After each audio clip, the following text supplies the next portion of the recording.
grato contar con su compañía en este horario. Martes de 9 a 9 y media de la noche, el gran debate con Adolfo Beck en Teleamiga Internacional, Televisión de Valores. Tema del programa, 20 años del asesinato de Álvaro Gómez, 20 años de impunidad. Un hombre que muere como expresidente sin haber llegado a la presidencia, reconocido por todo el país.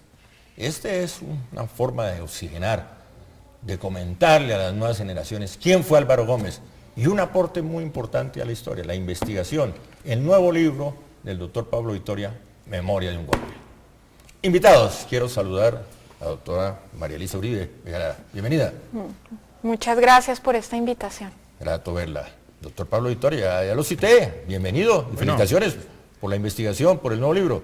Mil gracias, muy complacido de estar aquí con ustedes. Gracias por venir. Un saludo al doctor Flavio Maya, concejal de Bogotá. Gracias, Adolfo. Muchas gracias por invitarme. Y cierra la lista de invitados el doctor Miguel Gómez Martínez, analista, abogado, ¿no? ¿Economista? Economista. Es diplomático. Querido Adolfo, por la invitación y un placer estar aquí esta noche. Muy complacido. Señor. Bueno, con una palabra, ¿quién fue Álvaro Gómez, María Elisa Uribe? Un estadista. ¿Quién fue Álvaro Gómez, Pablo Victoria? Un mártir. ¿Quién fue Álvaro Gómez, Fabio Mayor? Un perseguido por el régimen. ¿Quién fue Álvaro Gómez, doctor Miguel Gómez? Un esteta, Para traducir para los secretarios. una persona que le preocupaba mucho la belleza en todas sus formas, incluida en la política. Hacía las cosas, le parecía que si las cosas no tenían belleza, no valían la pena. ¿Y esa belleza que a él le gustaba tanto coincide con el país que vivió en sus últimos años?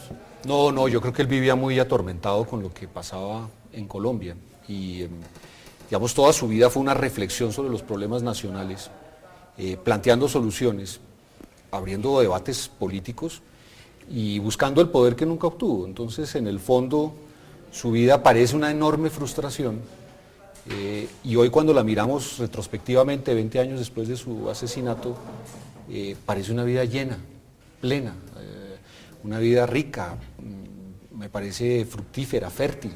Y es bien curioso, ¿no? Porque nunca fue presidente y la gente dice, bueno, nunca llegó, pero curiosamente no perdió su vida.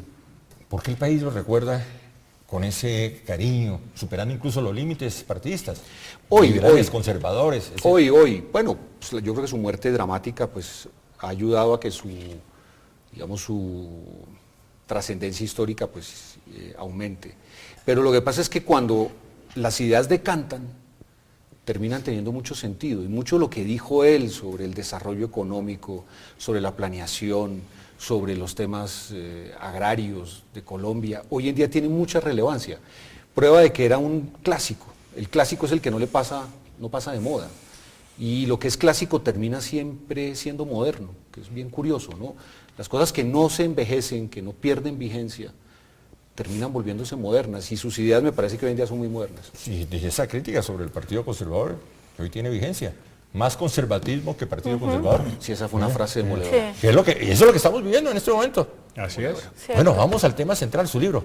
¿Quién mató a Álvaro Gómez, doctor Pablo Victoria? El régimen. Es un crimen de Estado. ¿Por qué no? Excúseme, sigo con la traducción. Que no le recordamos a las nuevas generaciones, a la gente que nos ve en este momento, qué significaba la palabra el régimen para Álvaro Gómez. Tenía dos significados. Uno, el gobierno de turno. Y dos, todo el aparato que componía todos los gobiernos. Esa suma de complicidades. María Sí, Luisa. yo creo que se resume mucho en complicidad. O sea, en toda esa complicidad y esos compromisos que se van volviendo casi naturales dentro de un gobierno, o no solamente gobierno, sino dentro de una sociedad. Complicidad que todavía no se ha resuelto y sigue latente allí, porque ¿qué se esconde detrás de este silencio? No es la incapacidad de la Fiscalía, no es la incapacidad de las altas cortes, no es la incapacidad del gobierno. Hay un silencio que encierra esa complicidad de las SS. Otro sinónimo de esa tesis de Álvaro Gómez, el régimen. El régimen para él era esencialmente el núcleo duro del poder. Alrededor del poder hay empresarios, periodistas, políticos, carteles. El poder es el fruto, digamos, podrido de una democracia. Y entonces lo que él decía era que había mucha gente que se lucraba, directa o indirectamente, de ese control del poder y que no le interesaba que las cosas cambiaran. Y en el fondo, pues sí, que es bien curioso que al final de su vida, parece ser que utilizó por primera vez esa palabra en el año 92, él murió en el año 95, en el año 92 empezó a trabajar ese concepto, que viene además de la Revolución Francesa. Los conservadores atacaban o decían que ellos eran el antiguo régimen, y los revolucionarios franceses hablaban del nuevo régimen para decir, hombre, hubo un cambio, una revolución. Y él dice que el régimen en el fondo era lo que tenía bloqueada esta sociedad y que había que desmontar el régimen. Usted habla en pasado, en presente. Aquí podemos cambiar de presidente y la gente sigue con la misma frase, con la misma respuesta. Y las cosas siguen igual. Porque es el régimen. Sí. Es la tesis de Álvaro Gómez. Sí, sí. Esa suma de complicidades. Así podemos ponerle un nombre X, Y o Z, llega al Palacio de Nariño, pero el régimen sigue manejando ese país. Más que tumbar al presidente de turno, más que cambiar al presidente de turno, lo que tenemos que cambiar es el régimen. Sí, pero lo que sucede es que esa fue la excusa para finalmente asesinarlo. Vamos al tema, claro, vamos al tema. Claro, es que acuérdese usted que los editoriales de Álvaro Gómez en su momento decían hay que tumbar el régimen no se puede quedar. Hay que recordar el momento histórico. Claro. Gobernaba Samper en medio de la gran crisis del 8000. Por supuesto. Y según mis investigaciones, pues había dos golpes de Estado.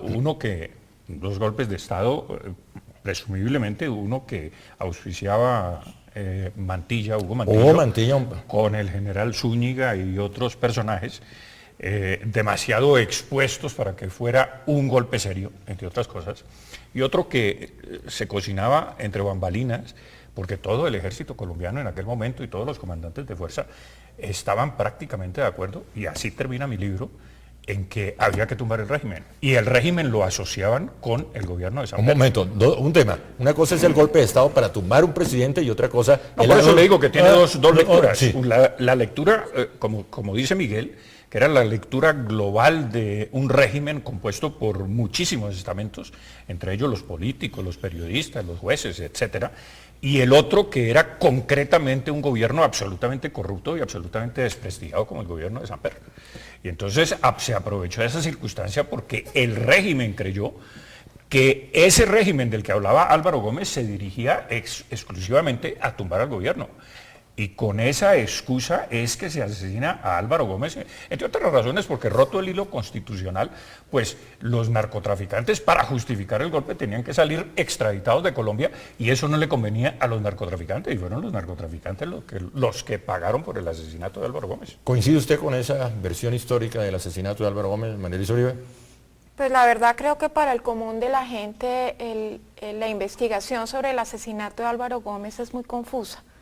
Tal vez la investigación del doctor Pablo Victoria dé luces, pero en realidad creo que ha pasado por brigadas del ejército, investigaciones, por redes de paramilitares, por políticos. Entonces realmente creo que para el común de la gente la cuestión es todavía demasiado confusa. Muy importante. Pues yo creería que podría ser una cabeza de proceso para que la Fiscalía investigue seriamente el magnicidio. Ya regresamos.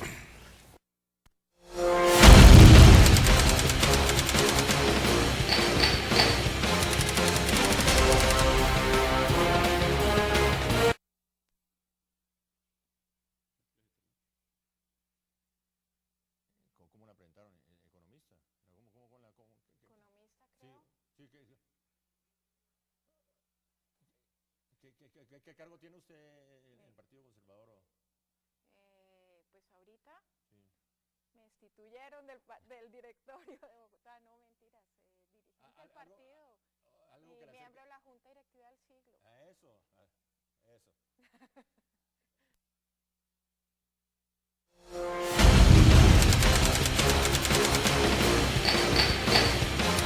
Continuamos, doctor. Sí, continuamos, doctor Miguel. Sí. ¿Coincide usted con la...? Hombre, yo creo que lo que es muy interesante de todas las tesis es que coinciden en un solo punto, y creo que también el libro del doctor Victoria llega allá, que es el complot.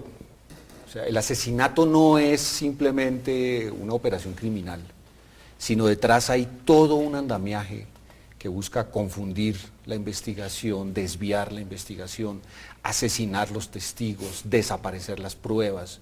O sea, detrás de esto hay un andamiaje sofisticado que fue preparado antes del asesinato y que ha cumplido la misión de confundir a la opinión y garantizar la impunidad de los autores ¿Preparado intelectuales. por quién?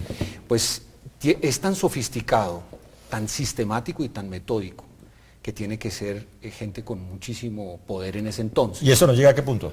Pues nos lleva naturalmente a que la familia sigue insistiendo en que este es un crimen de Estado. ¿Por qué? Porque participaron directa o indirectamente organismos vinculados al poder estatal, ¿Al gobierno de ese entonces? al gobierno de ese entonces, con conocimiento o sin conocimiento del presidente. Ese es un asunto que la historia debería aclarar. Pero lo que es evidente es que tanto oficiales de la policía, del ejército, jueces, fiscales, una enorme cantidad de actores políticos, digamos, subterráneos, se encargaron de desviar la investigación para que nunca hubiera claridad sobre quién había ordenado el asesinato. Más elementos de su libro. ¿Quién está detrás de todo esto? Bueno, Pero no me ponga el paquete. Si lo dice en el libro. Cuando ocurrió el asesinato de Álvaro Gómez y yo salí del recinto de las plenarias del Congreso, los periodistas me preguntaron y hoy me ratifico. Fue un crimen de Estado. Bueno, sí, pero eso es muy Un amplio. crimen de Estado. Muy amplio. Para una investigación, vamos a concretar. Ese debe ser el gran aporte de su libro.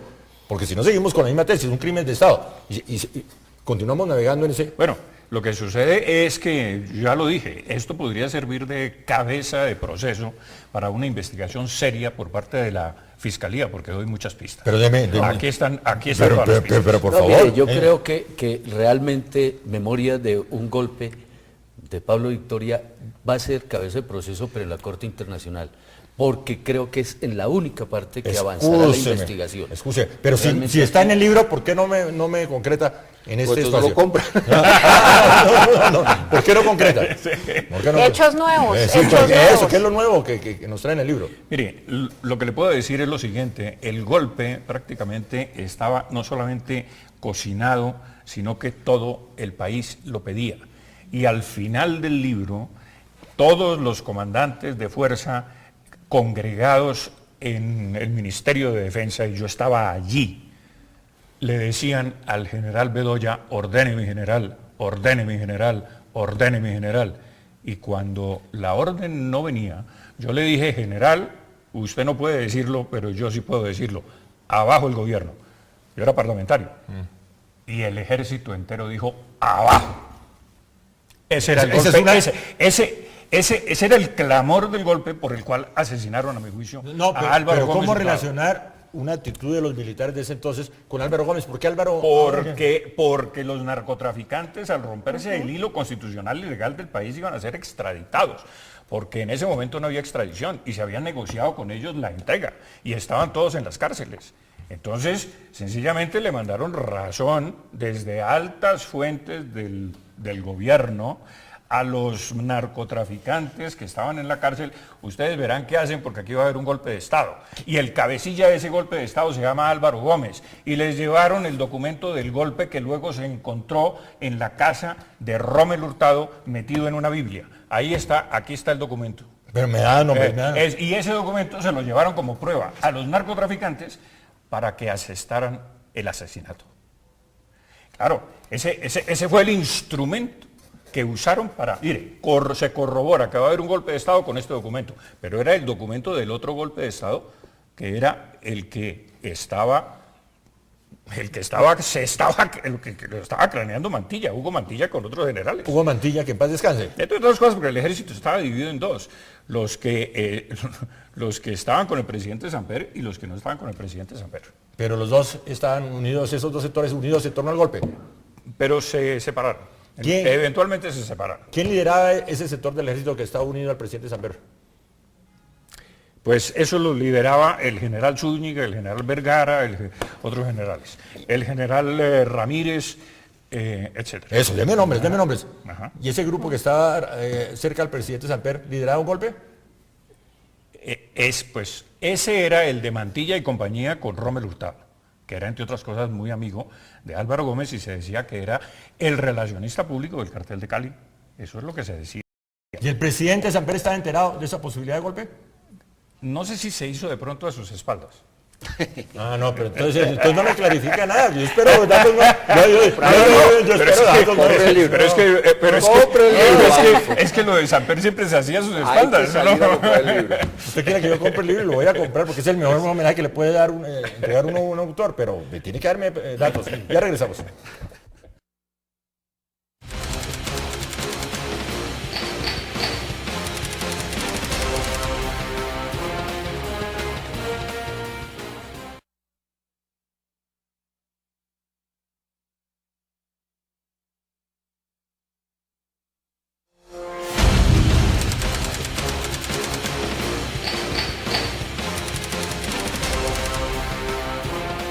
Continuamos. María Luisa Uribe. Bueno, no, mi pregunta es ¿cuántos viven de los nombres que el doctor Paulo Victoria dice?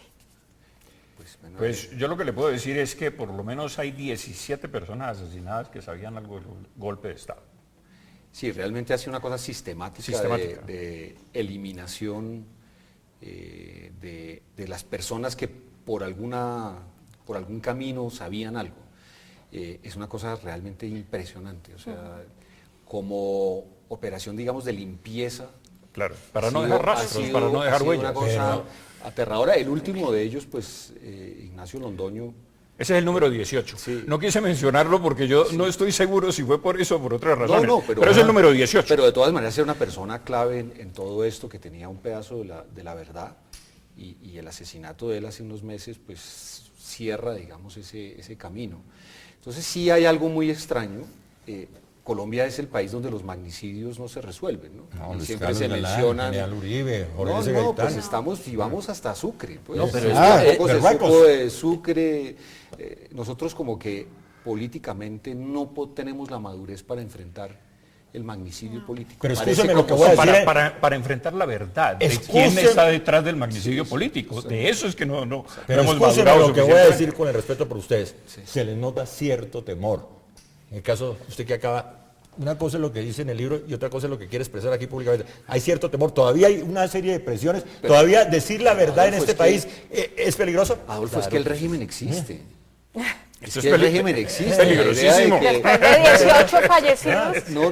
Pues acabamos de decir que los han matado a todos, pues con razón la gente tiene cuidado. Pero no es solo eso, sino que el régimen existe. O sea, eso no es una invención histórica de un momento que desapareció, no.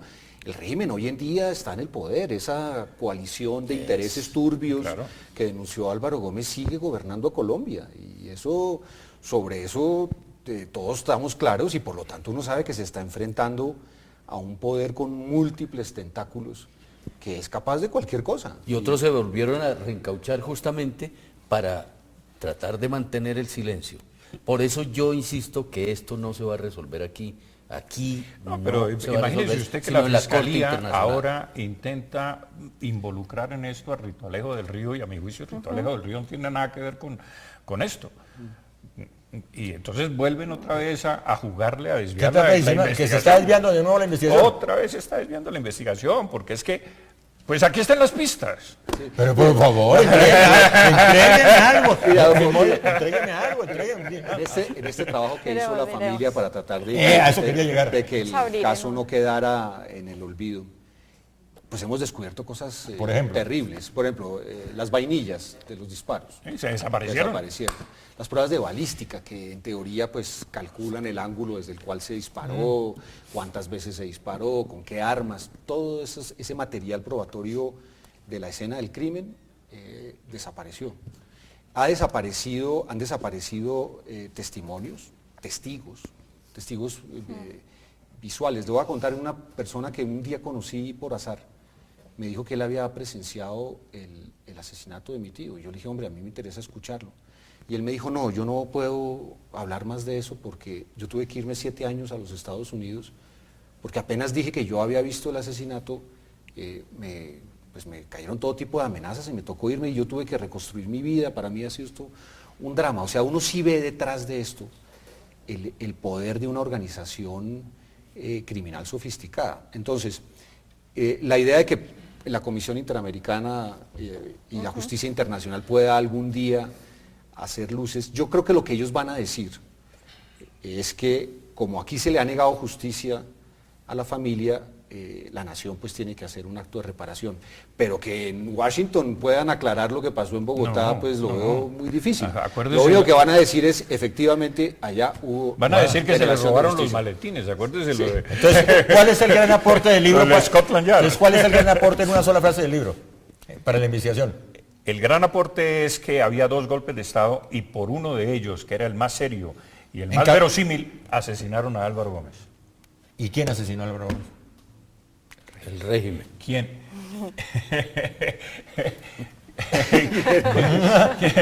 ¿Quién mató al comendador Fuenteovejuna, señor? Todos a una. Bueno, yo recuerdo ese día, entre otras cosas quiero decirles que el doctor Álvaro Gómez prácticamente queda muerto ahí en la escena del crimen. Él llega vivo a la clínica del Conte por un aspecto que mucha gente desconoce. Al doctor Álvaro Gómez tenía marcapasos. Sí, señor. ¿Ah?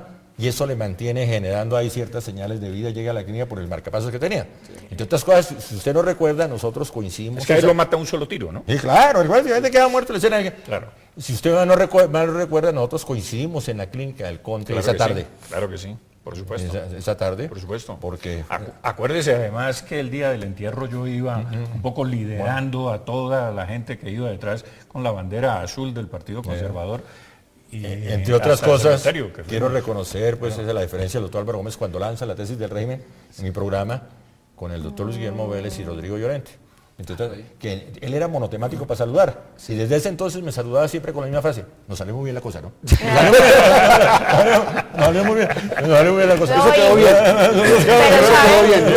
Pero yo no sé cuánto tiempo duró él hablando del régimen, pero al comienzo no era tan fácil entenderle su versión del régimen. Sí, sí, era Bueno, un concepto Era, confuso. claro, No, pero estamos recuperando a Álvaro Gómez. Por lo menos ambivalente, liberales, ¿no? conservadores. Álvaro Gómez está por encima de todo esto.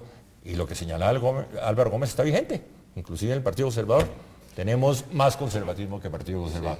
Frase final, María Elisa Uribe. Hay conservatismo y está vigente las ideas de Álvaro Gómez. Frase final, doctor Pablo Vittorio. al pueblo colombiano para que nunca lo olvide. Gracias. Frase final, doctor. El pueblo colombiano debe reclamar que se declare de lesa humanidad este crimen. Frase final. Hombre, yo quisiera hoy hacer el llamado para que la gente estudie historia. A mí me parece que un pueblo que no sabe su historia, pues no puede conducir su futuro, porque no sabe de dónde viene. Y se nos olvida la historia, aún la historia reciente. Y eso me parece muy triste. Un país sin historia es un país sin personalidad, sin ADN, sin genética, sin nada. Pero está prohibida en los colegios. Está no prohibida lo en los enseñan. colegios, muy cierto. Por eso hay que mantener vivo el recuerdo de Álvaro Gómez. Una parte muy importante. Es que de la nos quieren historia. mantener desmemoriados, ¿no? Ojalá para que los parlamentarios no confundan a Maquiavelo con Einstein, hay que estudiar la historia. Gracias por venir, hermano. Muchas gracias. Gracias, doctor Pablo Vittorio, lo felicito. Gracias. Este es un gran aporte Gracias, a la muy investigación. amable. Gracias. Ojalá que no superemos esta etapa de impunidad, ojalá que superemos esta etapa de impunidad. Gracias, doctor Flavio Maya. Gracias, Adolfo. Doctor Miguel Gómez, un gusto gracias por estar aquí venir. otra vez. Y lo felicito por acompañar a Edgar Artunduaga en la mañana. Muy amable, sí señor, muy rico. 92. Eso tiene buen eco, eso tiene buen eco. 92.9. Feliz noche para todos.